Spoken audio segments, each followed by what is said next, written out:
नासिन कराची में IBA पास हेड मास्तरन ऐं हेड मास्तरियाणियुनि जो सिंध असेंबली आॾो एहतिजाजी धरणो जारी आहे। उन हवाले सां वीडियो लिंक ते मौजूद आहे महताब शर। असेंबली आॾो हेड मास्टर जेके आहिनि से उनखे रेगुलाइज़ करण लाइ हुननि हिकिड़े पुरअमन तरीक़े सां एहतिजाजी मुज़ाहिरो करे हिते बुख हड़ताल ते वेठल आहिनि।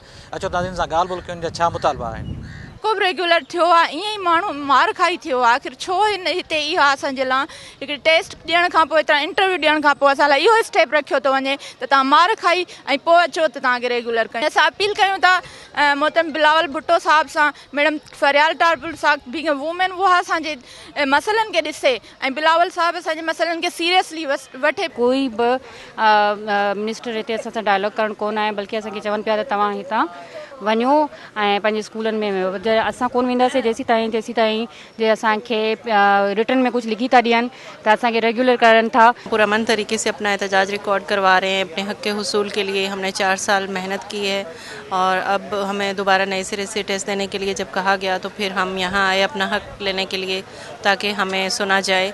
लेकिन अभी तक हम इसमें कामयाब नहीं हुए, ना ही कोई गवर्नमेंट का नुमाइंदा हमारे पास आया है हमसे बात करने के लिए। पहिरीं मार्च खां वठी प्रेस क्लब ते वेठा रहिया आहियूं। या तव्हांखे ख़बर हूंदी त 15 ॾींहंनि ताईं गवर्नमेंट असां मुज़ाकरात लाइ बिल्कुलु बि राज़ी कोन रही। न ई वरी कोई इवन एडिशनल सेक्रेटरी या कोई असां मोकिलियो वियो। 15 ॾींहंनि ताईं असां एहतिजाज रिकॉर्ड कंदा रहियासीं ऐं गवर्नमेंट खे इहो बि असां रिक्वेस्ट कंदा रहियासीं असांजा मसइला ॿुधो ऐं असांजा मुतालबात जेके बि आहिनि, एतिरा मुतालबा आहिनि कोन, हिकु ई मुतालबो आहे उहो असांजो मंज़ूरु कयो त असां वञूं।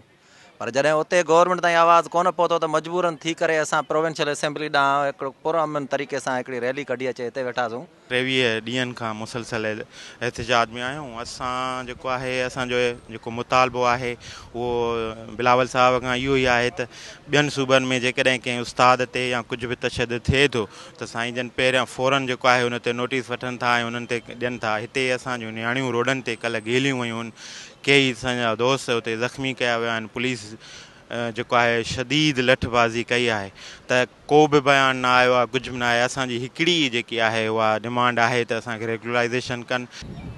जी नाज़रीन, तव्हां हेड मास्टरनि जा एहतिजाज कंदड़नि जा तव्हांजी ॻाल्हि ॿोल ॿुधी। हुनजो चवणु आहे त असांखे जेको आहे सो 2014 में भर्ती थियल हुआसीं, असां हेड मास्टर तौरु मुक़ररु थियल हुआसीं। असांखे पको कयो वञे जेके उनजा मुतालबा आहिनि, उनजो मुतालबो आहे त बिलावल भुट्टो जेको आहे उनखे नज़रसानी करे ऐं असांखे जेको आहे पको कयो वञे। कैमरामैन जावेद जान सां गॾु महताब अली, आवाज़ TV कराची।